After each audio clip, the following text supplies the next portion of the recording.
What's up, guys? As you can tell, we have a new setup. We have an extra person here. But before we introduce the new person, we're going to talk about the old people. I am Nikki Trent. I'm Manny Oso. And you're listening to Bubble Bath Stories, your favorite 15-minute podcast. And special guests, please let the world know, even though they can read the bottom, the people who are listening, please let them know who you are. Hey everybody, my name is Kristen González, aka Krisaygon. Krisaygon. Krisaygon here. Yeah, no, that was a joke. So real quick, we connected on IG. I don't remember who, how, what, when. But what was great was the first time we talked to each other, you went to Coachella. Yes. Drink. Oh yeah, that's our old rule. Because every time we mention it in friends groups, we're always like, I guess we got to drink. Okay. I love that. And we connected, and you were like, I'm going to Coachella, who's been? And we gave you, I remember it was like a laundry list of do this, don't do that. And then you were like, well, what about camping? And that's when I stopped the conversation, because I was like, oh, I don't really know. And then I was like, yeah. Yes. Nikki hasn't crossed that camping threshold yet. No, in my mind, people don't camp. But you are here because we have been watching your social media. I mean, besides content videos, doing funny skits, you have released an EP, Hypebeast. Yes. Where do we like? What brought you there? Should we start with like the videos and the things you've done that led to me? Like, where do you want to start? First of all, thank you for having me. Of course. Think the both of you are just so lovely, and your energy is just so warm and welcoming. And I just want to tell you everything you need to know. Just so you know, like I'm ready. We're gonna get into it. You are welcome back. So with the EP and my whole music journey, I started doing music in March of 2023, and it started because I had a callback for Wild and Out, the TV show. Oh, wow. I had sent an audition tape into them, and just to show you guys how the universe works. The week before I had been traveling across country to Chicago because I had an audition for Second City, the comedy theater that's very prestigious out there. All the SNL. I've seen a lot of. Yeah, they just opened a theater here in New York, in Williamsburg. I also auditioned for them later in May. We'll get to my journey. So I had auditioned for them, and then I did awful, and I sobbing. I called my mom, being like, "I'm quitting comedy. I can't do this." And she's like, "Just come back home. Get out of the Midwest." And then as I'm driving back to New York, I got an email from Wild and Out.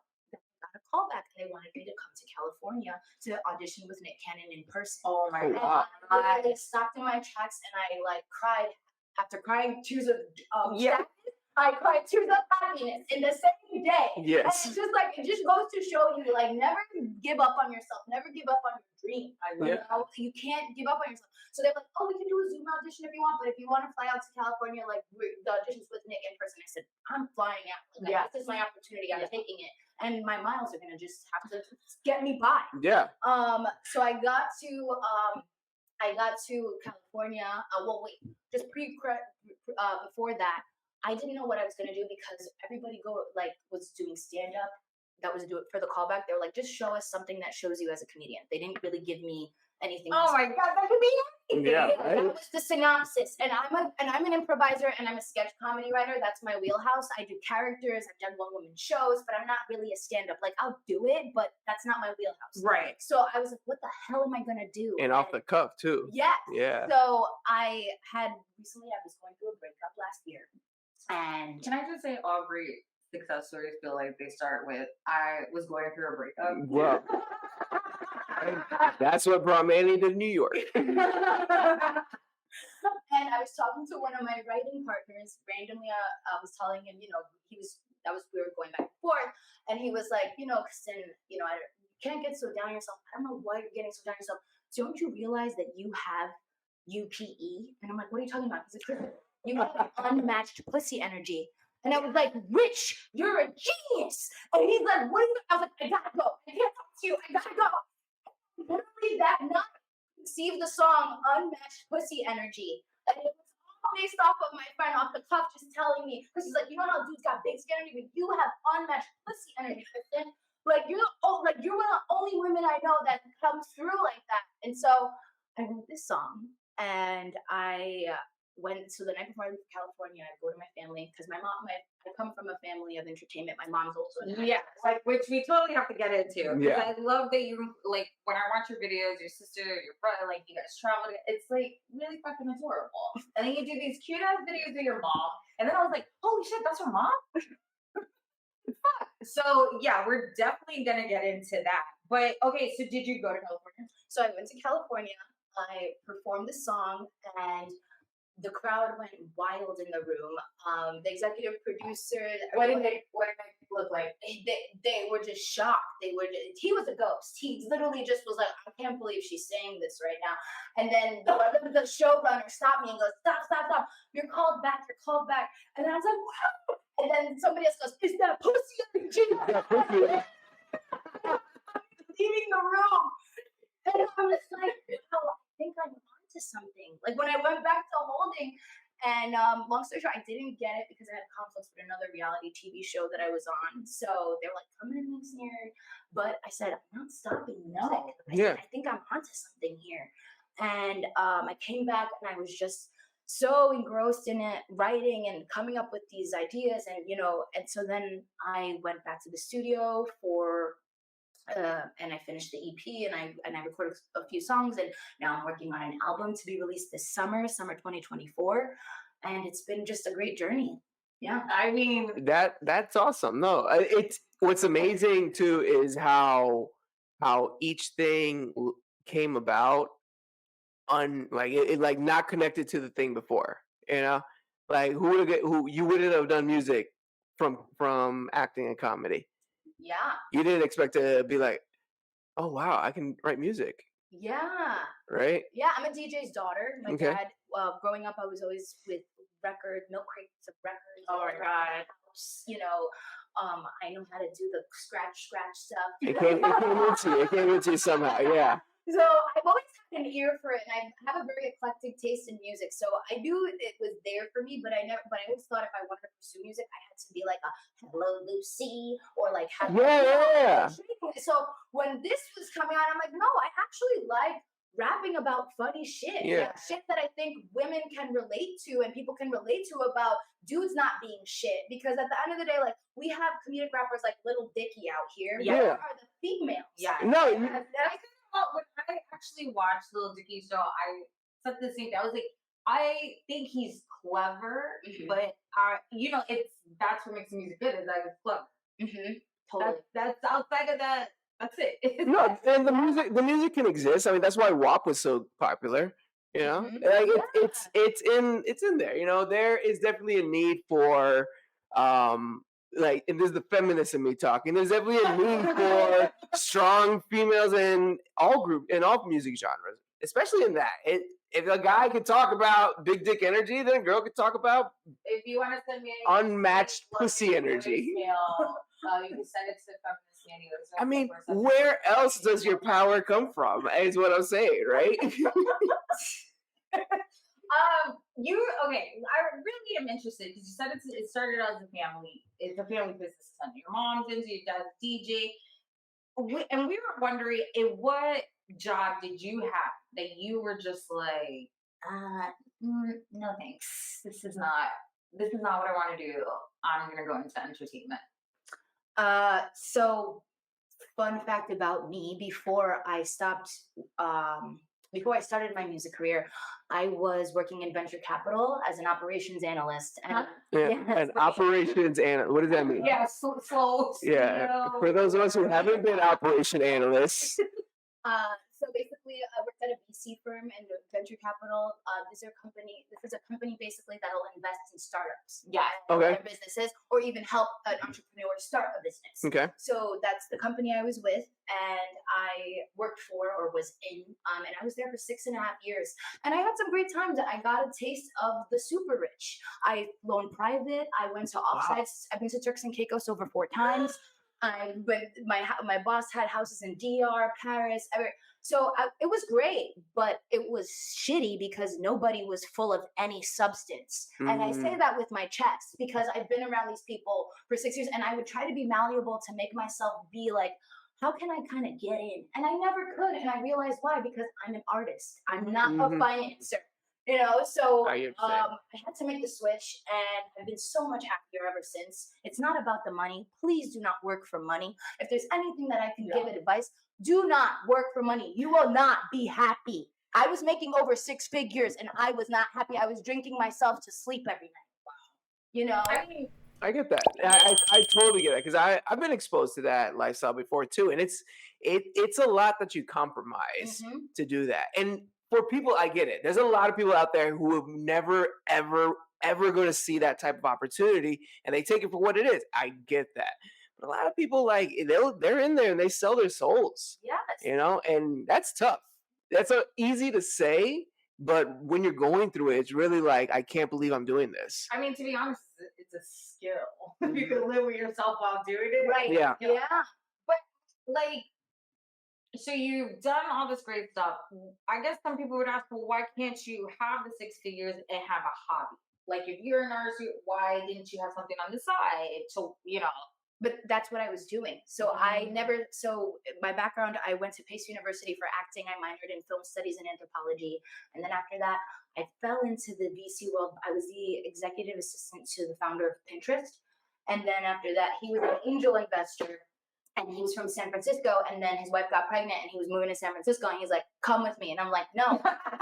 I'm a comedian. I was like, what comedy scene is out in San Francisco? And the thing is, this was in 2016. Looking back on it now, I would have went because I've been to San Francisco. It's very lovely. It's a very artsy world. But you know, the artist and actor in me was like, no, I know my village here in New York. I go to improv after work. I have rehearsal on this days. I was like, no, I'm not stopping this because this is what I love. This is my passion. This is my hobby because you know, my day job wants me to go over there, but who knows, like, what opportunities would have serviced me if I went over there. Let me ask you, when you quit the whole thing, did you quit ready, or were you like, "Fuck, this is my last paycheck. This better work"? It was fuck. This is my last paycheck. It better work, and this was before dispensaries were open, so I became a drug dealer, selling weed from around the 2016 to 2017. You gotta eat. You try to do. What can I say? Like, I personally always thought I would be a great drug dealer. So, like, I always felt like I would be an amazing drug dealer, and the people who work under me would just be so. Like, we had a dealer that we actually had on the show. Yeah. It was during the time that Mr. Wave, check out that episode. Check him out. Check him out as well. And he was just talking about how he was a drug dealer and now it's like legal and what that means for him and the dreams beyond just selling. He wants a brick and mortar and all that. And so he was the type of dealer though.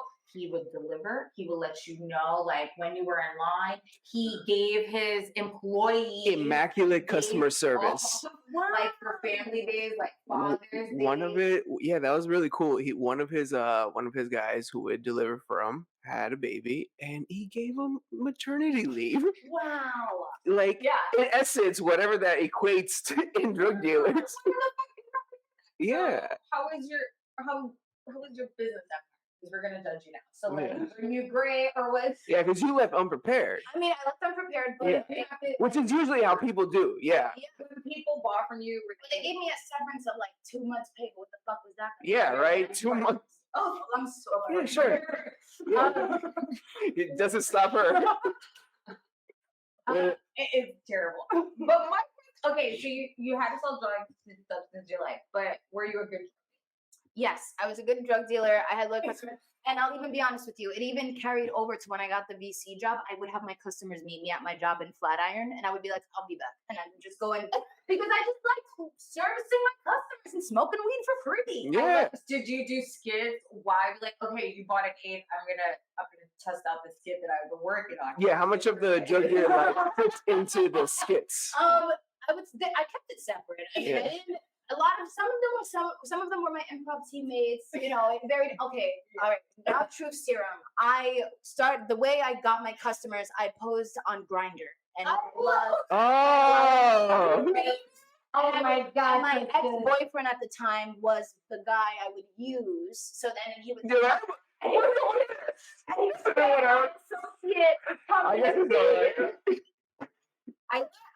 these are the stories. But I got weed. Yeah, I got weed. You got me. And then I got saturated. by that time I already had my database. I already had my people, but they were all using your guys boyfriend's heard it picture. first. yeah. Wow, he was a popular guy. Yeah, first the real deal here is she started it. All right, let's shift it back, family friendly. Okay, so your mom is a part of the industry, like you said. When you decided to do this, was she like, let's talk about this before you made, or was she like, yes, follow in my footsteps? Like, what was the vibe? My parents were very hard on me. They did not want me to do acting. They were actually like, when I was doing all the college auditions and I like auditioned for Juilliard and like you have to do all the whole gamut when you're doing that. And my mom was supportive, but she was also like, just know this is going to be hard. But my dad, he's an educator. He's a teacher right now. He's a dean at this point. He's been teaching for years. Fun fact, he taught Q-Tip from Tribe Called Quest. Nice. And one day he said, Mr. G, I'm gonna be famous. And my dad would be like, sit your ass down and learn that. Ain't it like that? Ain't it like my dad's not an artist. You see, he wasn't supportive of Q-Tip. He wasn't supportive of me. Yeah. You get it? So, and now I'm laughing. You sound just like that guy Quincy. But then when I got into PACE, early decision for the acting program. Also, wait, I should prerequisites. I'm like talking so. No, it's all good. For you guys. I was cast in a movie and I was sent to Argentina for the summer before senior year of high school. So then my parents believed in me. But that whole 11th grade year when I'm trying to apply to colleges, they're like, you can't just do it. And that's when I got the movie and I was leaving. They were like, oh my God, actually, wait, our daughter might be talented. So then when I came back from that summer, I was a different person because, you could drink in Europe and Argentina. I came back like, I'm leaving. I'm getting to school. I'm a movie star. So I got an early decision at PACE into the acting program. I almost failed high school because I didn't try it after January. Once I got here, I failed math, and they're like, Kristen, you won't walk if you fail math. So fuck, I gotta try. I'm really good at math. So then after that, they loosened the reins a little bit, and they saw that that this is something that I'm passionate about. It's something I'm actually good at. But I would say, like, even to this day, my dad isn't really supportive of it because he's still an educator. My mom, she's still in the entertainment. She's a filmmaker. She just finished a short film that was in the New York Shorts Film Festival. Right now, she's getting ready to do another pilot about living gentrification in Bushwick. Oh wow! Okay, nice. So. Yeah, so we talk about gentrification. We did an episode on that. Nice, love it. So I come from a family, an entertainment family. I would say from my mom. My mom used to have a performing arts school here on Myrtle Avenue. Oh wow! And so I was always around it. I used to be a dance teacher to little kids. I taught ballet, tap, and salsa. She would teach acting. We also had karate and singing there. That's so crazy that you're basically embedded in it, and then your parents were still like, no, but don't look at this. This isn't it. Don't look at it. Don't look at it. We struggle doing this. But almost to the point where I was graduating PACE and I was like, oh my God, what's going to be our next move? What did I do? I took the LSATs and I almost went to law school. And I literally was taking Adderall, studying, being like, what am I doing? Just because I need a fucking career. And then after I took I took it for the second time, I scored like a 148 or something normal. Like it wasn't crazy. And I was like, it's very normal to take the LSAT, so you got that LSAT. 180 or 170 is like a perfect score, and I got like a 148, and I was like, you're not gonna get into Harvard, like, so you can go to like CW post law school. Okay, I'm sure there are great lawyers. But wait, if they weren't supporting the creative thing, and they were creative parents and people themselves, what was happening when you were getting these jobs with like Pinterest and going to Turks and Caicos and all that? Well, like, were they like, oh, awesome, you should stay doing that? Yes. So like they were actually, they didn't have to worry about me for 6.5, 7 years. Like during that time after college, when I fell into starting to work in BC and with finance and all this stuff, they were like, oh, cool, you like know how to support yourself, and kind of just like let me kind of fly, but not really giving me any guidance anymore. Yeah. Because I was paying my own bills. But it was like, they also had my brother and my sister too. I was the oldest. Right. Yeah. So I also understand why they weren't really holding my hand much at that point. Right. Yeah. Because now you've also set a standard of I'm going to live differently. And so eventually that causes the younger ones to be like, well, if she do it, then I could do it, which then causes a little bit of chaos. So It does. like, It's chaos. gotta leave a little chaos behind. How many brothers and sisters? I have 2. So my sister, she's 9 years younger than me, and my brother's 11 years younger than me. Oh, wow. But I'm super close to them. Yeah. As you can see, like I That's went good. to Amsterdam with them. I went to Coachella with my sister. Oh, I love that. I told my brothers we Yeah. got to do a brother trip, like a sibling trip kind of thing. I think it Yes. sounds amazing. What's your age difference with your brothers? I'm the middle of Wow. 2 older and 2 younger. Wow. Yeah, my oldest brother is 39, 40. Don't even ask me. My youngest brother is 25, and I'm in the middle. Okay. Yeah, and so The top 3 are like the closest in age. yeah, Okay. Yeah. All right. yeah. But like I think that sounds like cool. You're planning a sister trip, right? Well, we do. So I'm one of 4. We're all girls, and then what we do is like every big milestone birthday. So the older ones have already turned 40. So it's like every 40 we'll do like a girl trip because none of my sisters went on girl trips. I was apparently the only one who's ever been on girl trips. So like that's what we do. But they have kids, so their schedules are all kind of crazy. Do your siblings support your art? Oh, definitely. My sister's also an artist. She's a writer. You see what you did there? Yes. You caused that. You Of know course. that, right? Like, I guess. Well, she doesn't need finance. She went to NYU for screenwriting, and she's so right now she's finishing her 2nd novel. And how long was she a drug dealer? Oh my I play. You didn't put her she's out. too smart to do that, honestly. It's the math. Yeah, it is. So she does, and then my brother, he works in production, and he also side note has his electrical and like carpentry degree. Yeah. But he like learned a trade, so that's been lending on set. So he's been actually getting like grip work since building it in New York. Yeah. So- And they get paid, right? Yeah. Yes. And like taken care of, right? Yeah. So he wants to get in the union. He was telling me for Yeah. that now. Like, so he's been like looking into It's that. also And fun. You could do a lot of fun jobs. Yeah, that's cool. And the parents are like, yeah. Production company. That's I don't know. my Yeah. mom's. She has Roseland Productions, and she's after this. So it's the 2nd film that we're working on, the one about gentrification. We're all going to be doing that. I'm going to be helping with coordinating and PAing, and my wow. brother's scripting, and like, And your dad's yeah, like, it's like a whole it's not gonna work, you thing. guys. It's not gonna work. With family. Well, since you're speaking on that, you guys are all working on that. Has there been a project, music wise or on screen, that you have forbidden your family? You're just like, I'm gonna need y'all to never. Yeah, because UPE, that's You know, it's so crazy because I put it on at work. Everyone says it's a great karaoke song. it's a good karaoke song. Yes. But Spotify doesn't put the lyrics. You got to get on Apple Okay. so we can get the lyrics on there. Lyrics on there. Yeah. Yes. I need to get the lyrics. I did videos on YouTube. I was having issues. It was, it's so insane. Like right now, I'm my own PR.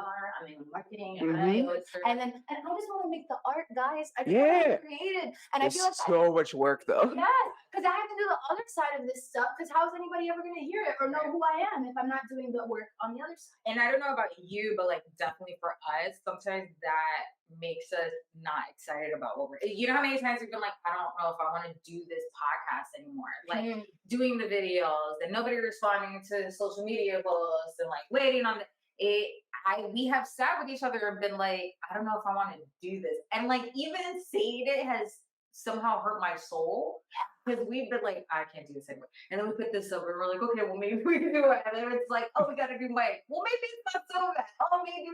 Since you're a one-woman show, are you open to using AI for any of that? I have been where I'm still figuring out AI because I've been told in conversations that AI can be functional as an assistant, but finding out how I can use the robot to help me be faster and mitigate these things I'm yet to do because it's like it's very literal. You have to be like make a paragraph on this, which takes time to do, which is taking away. If I'm explaining it to the AI, I might as well do it myself.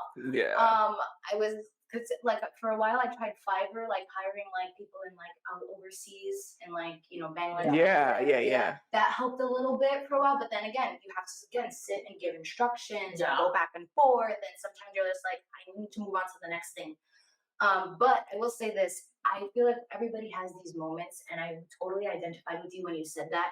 And I listened to this meditation this morning by Basher, and he says a lot of the times, when we are going through things and, like, you're at a job or somewhere where you're not supposed to be, something's gonna push you out of there, or because your higher self knows where you're supposed to be going. Like, you're supposed to be doing this podcast. But I'm supposed to be here with you guys. I wasn't supposed to be at that VC job, so that's why I quit.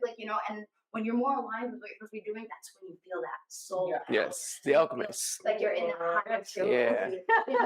So never deny that part of yourself. Like, always make sure you're feeling in that ruminating in that higher frequency. That's where the magic happens. It's really important to listen to what's going on in your head. Yeah. We were talking about that the other day because a comedian was talking about the voice in your head and making a joke about whether it's louder. Can hear it. Yeah. Or no, the volume control of it. The joke was like the volume in your head is too loud, so you can't hear other people, right? Is that true? But then, we were thinking about it. We're like, like how often do people actually sit there and really listen to the voice in their head and what it's trying to tell you? Because it's distracting. There's been plenty of times that somebody's talking to me and I'm like in my head. And I'm like, so but if it's distracting, then like it's really trying to tell you something. Yeah. That's cool. Okay, so you're a performer. You've performed in front of all different kind of crowds. That takes a lot of guts. What in yourself did you have to get over in order to give 110% to performing? Not having any humility. Mhm. I think also, like, my training in acting school definitely helped with that, because that was, doing all these, like, Meisner techniques of making you cry and having sense memory and tapping into that drama and being vulnerable, because only in your truth is when you're really gonna have the magic of acting happen, or the magic of your performance happen. And I saw the difference of when I was being truthful and when I was just going on stage and bullshitting. And I also, side note, I used to be 100 pounds heavier, and I was still doing comedy 100 pounds heavier. It's kind of funny because since I lost weight over the pandemic and I've been coming back to the comedy theaters, and half people don't realize who I am because they remember they used to be being heavy. Damn, You're like,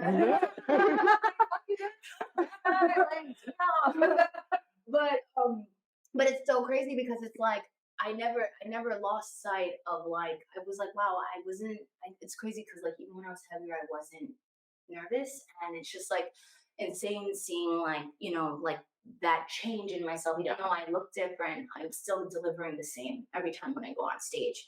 But I know I'm coming across differently because I don't look the same. So my brand has kind of changed, so to speak, and things like that. So, but it's been, but I would say, yeah, just always making sure that you're truthful on stage, because when you're truthful, you're not going to know who's there. I never, whenever I'm being true to myself and what I'm going to put into my performance, Bill Gates could be in the audience and I wouldn't even know. Rosie Perez has seen me perform and I didn't even know. Oh, wow. So it's just like, There's a little flex on it. Rosie Perez has seen her. You mentioned, what was that? A crying technique? What was that you said?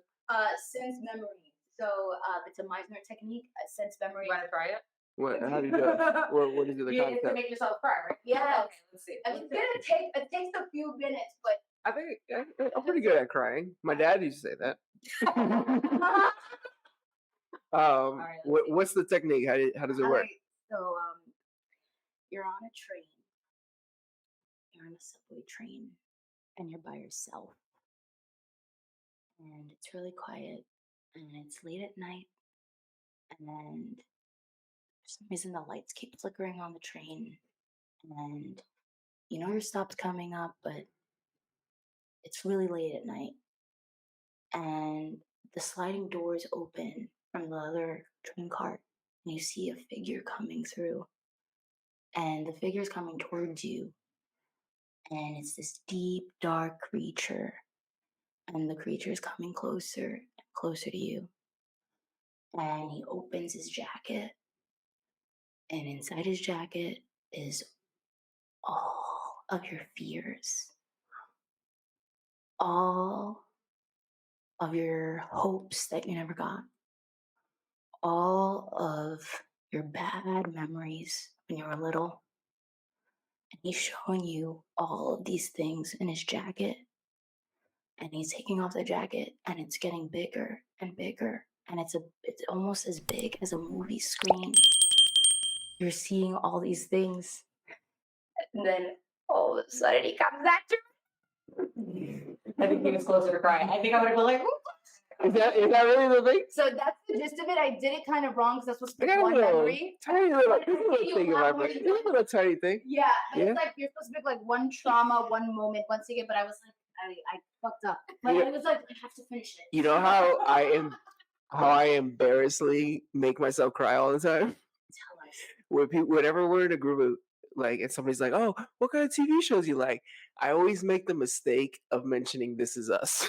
oh yeah, Okay, bro, that show. Have you ever heard of it, Of course, I've seen it. bro? I didn't finish it. So. But here's the problem: when you're around, forget when you're around people who've never seen it, and you need to explain what the show's about. Forget about it. Halfway through the explanation, you're like, "Oh, hold on, I need a second, Oh, bro," because it's about anything these days that's a movie that's about family, brothers, or being away from home.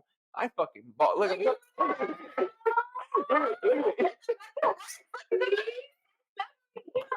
But also, there are some actors that will get me. The kid from Cobra Kai, who's on Blue Beetle, that kid will fucking make me cry. That kid can emote like nobody's business. I don't know who taught him, but he's got the. He's like I think he's a movie away from getting an award. Yeah, he's a good actor.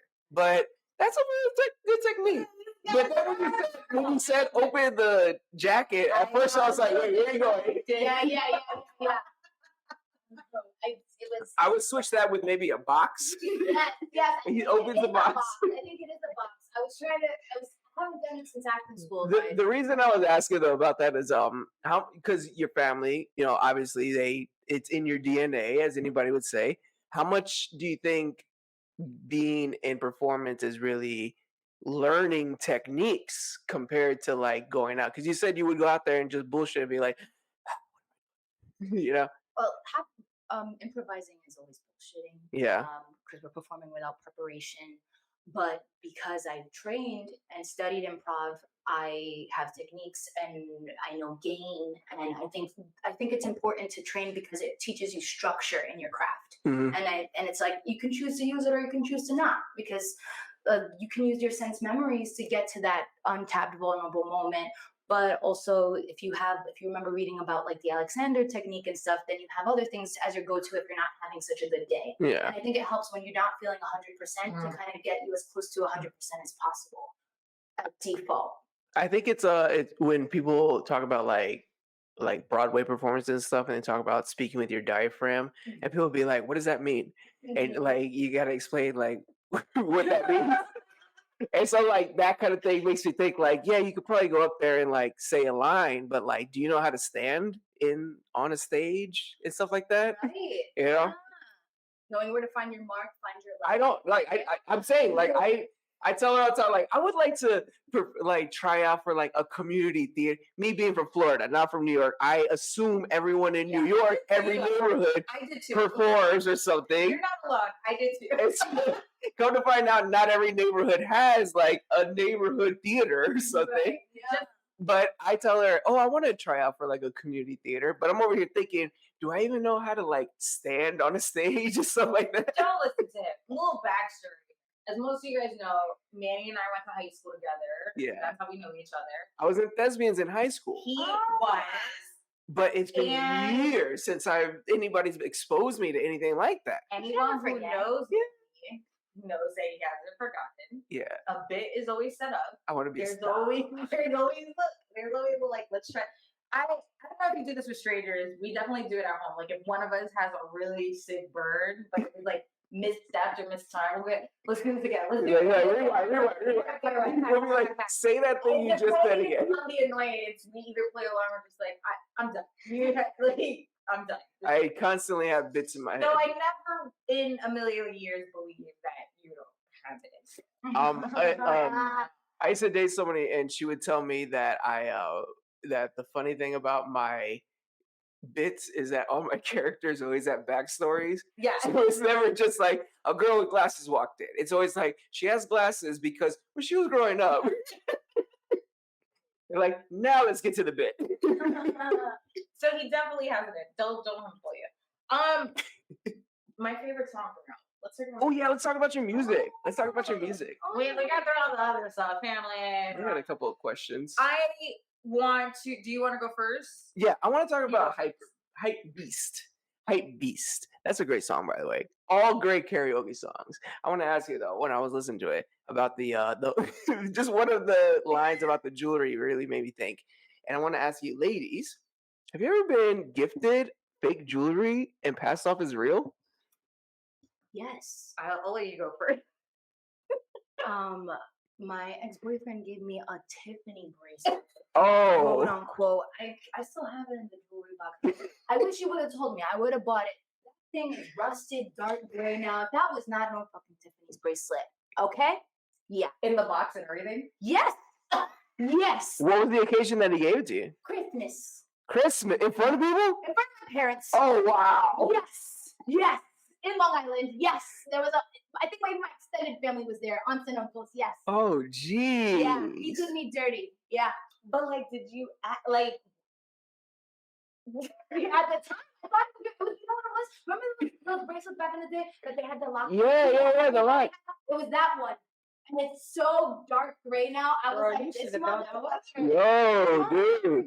He fucking got me the fake bracelet. Well, at least you guys were together when you got yours. We weren't together. The story was that it was a Swarovski. Is that how you say it? Swarovski. Like necklace, and it was like this three. It was actually really cute. It was a heart. It looked very like 3D-ish, like, and then it had this like weird chain on it. But it didn't come in like a Swarovski box. Yeah, it did not do that. And like the tag was underneath the necklace. But also, you just dumped me in a cab on the way to my grandfather's funeral in Florida. It was a party Please gift. do not give me a fucking gift. Also, like, I had already done the gift giving. Like, I had deliveries being sent out. And so he was like, oh, I got you. I was like, are you fucking joking? Like, what? So it stood in a drawer for a really long time. And then I tried to take it to the store because I was like, fuck it, I'm going to wear this shit. And they were like, we've never sold this before. What? Manny was there, so of course he had a field day. He had a field day. I said, I'll go get you a pretzel while you're in the kids. So, like, I wasn't, it was years, I wasn't extremely pissed off, but the thought was like, why would you even give it to me? Like, we weren't together, why would you give it to me? Yeah. Like, what sitcom did you watch where you give someone No. a gift after you break up with them? Yeah. I am more mad at myself that I went there to pick it up. So was any of that gift an inspiration for Hype Beast? No, this was like 3 boyfriends ago, so I don't even. Oh, know yeah? Yeah, like I don't even. Yeah, it's this Hype Beast was conceived after I did a one-woman show about the same breakup, and I did characters of all the guys I dated post breakup on Tinder, and each guy was a different character when I swiped. So this character was a guy that laid down floors at Dick's Sporting Goods, and he was also a Spanish trap rap artist. So my first meeting with him, I go meet him at the studio over here in Bushwick off the Halsey stop, and then after I'm like, well, I have a car, so we get in my car, and he's like, I'm gonna play my single for you, and serenades me with a rip of Hype Beast. And so this is actually a rip up of his song. I don't even remember, but all I remember being like, I can't believe this motherfucker is serenading me. I don't even know him in my car. Right now. In his car, but in your It's my car. He literally connected to my Bluetooth and everything. Wow. Like, got up in my shit and played this. I don't know who you are, but she is still mad to this day. Right? She is mad. Well, She's like, you ain't got a cord? No, it's fine. I'll get Bluetooth. You ain't got a cord? Saw my name on the screen. Like, damn. But yeah, so that's how Hype Beast was conceived, because it was actually a riff off of his song Hype Beast, and it was about. Has he hit you up yet? No, I don't even because I was also heavier, so I don't even think he knows it's me. Shut up. So if you're out there, babe, Not babe. if you're watching this, share, subscribe. I mean, video, go ahead, send it out. Yeah. So my favorite song is "Dub Him Kindly," and the question I have is it's twofold. Who is Dub Him Kindly about, and did he deserve a kind dub, or should he have gotten a rude dub? Question. That's the answer. So Dub Him Kindly was actually had nothing to do with the relationship, had nothing to do with somebody I was romantically involved with. It had to do with me getting studio time for the first time. And I had no idea how to figure this shit out. And my sister's boyfriend at the time was like, oh, I got this dude. He got a studio over here. Again, on Halsey. All the studios are off the Halsey stuff, off the L, by the way. Yes. So, all the music studios. So this dude was going to be my ticket to lay down UPE, because I just had an acapella version at this point. I didn't have anything. So he's like, set to the studio, tell me everything. And then he's like, literally an hour before I'm supposed to leave to the studio, texts me and says, I'm sorry, I have to cancel. Something suddenly came up. And I was like, are you kidding me? And then how the universe works, I met this other producer way back when I was single at Carmelo's. Do you guys know about the bar Carmelo's? Yeah. It's a cesspool for single men, in case you didn't know. Yeah, I've not heard kind things about it. Yeah, if you want to feel better about yourself as a woman and just go build your confidence, walk into Carmelo's and you'll feel fine. Or a man, if you're a man looking to get some compliments. Yeah, go to Carmelo's. So I went to Carmelo's, and I had met this dude there that was trying to pick me up, but we ended up being friends, and he's also a music producer, and he was amazing. We have such great synergy. And so I remember in the back of my mind, after this guy canceled on me, the other dude that I met at Carmelo's, I'm like, wait, he does music. See how the universe synchronicities work out. And he's actually the best producer I've worked with today. I've worked with other producers, and I keep going back to him because he understands my sound. He understands what I want, like the cadence of my voice, all that stuff. So, but the other producer comes texting me while I'm in the studio with my new producer, and he's like, oh, hey, if you want to, I have open availability this week. Yeah, right. And then I said, actually, I'm going to decide to go in another direction, but thank you. As per our last email. Yes. As per. And it was funny because I was on a group text with my sister's boyfriend, and he goes, ooh, you dubbed him kindly. And I go, you're a genius! Cue the rainbow. He's like, man, you dubbed him kindly. And I was like, wow, like, you gold mine. I love that. Amazing. Yeah. Layers. I love the iceberg. Yes. All right. Well, before we let you go, I thought it'd be fun to play a game. Yeah. It's called Dub Him Kindly, Rudely, or Not at All. And we're going to give you 3 names, and you tell us if they should be dubbed kindly, rudely, or not at all. Okay. First person, Jonathan Majors. Rudely. Did you hear the interview? No, but I heard clips, and it's like, bro, who gave you another mic? What was it? The Golden Globes that just passed. Host Joy Coy. Joy Coy. Dub him kindly, rudely, or not at all. I mean, he made some terrible jokes about Barbie and Taylor Swift that did not land well. Did he make a good joke that whole night? No. As a comedian, what does the comedian inside you say? I feel awful that I didn't watch the Emmys. No, the Golden Globes. Don't feel bad. See, I don't even know I haven't watched the awards. So judging by the Barbie comments, I would say not at all. Wait, did you not like that? Did you like Barbie? What was the vibe? I loved Barbie. I thought it was a great piece of culture for little girls, and and just in general showing. I think my little like child was so so gracious to watch it. Especially I love the juxtaposition with the crazy Barbies. Yeah. I feel like we all as children fucked with our toys and mashed them up and messed them up, and we always wondered what that did to them inside their head. I did.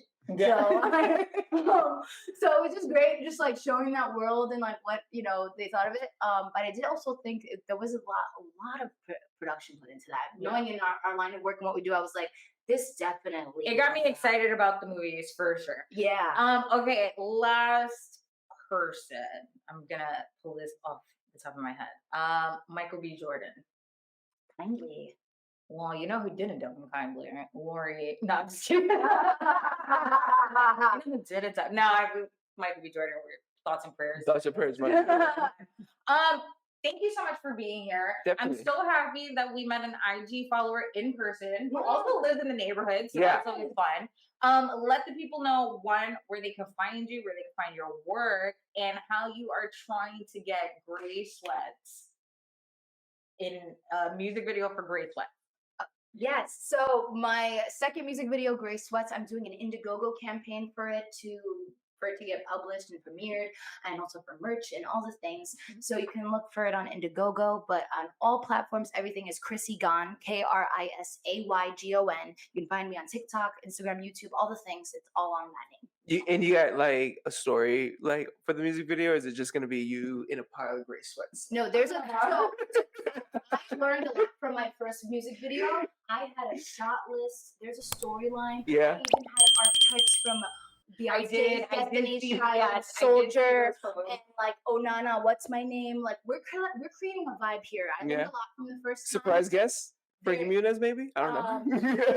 Maybe we'll see. There may be. But yeah, so this second time around, there's definitely a story, and it's definitely something for the whole family to enjoy. I'm excited. To see yeah, it. Manny just wants to be a part of it. I'm just waiting for that scene where you're just like, Gray Sweats.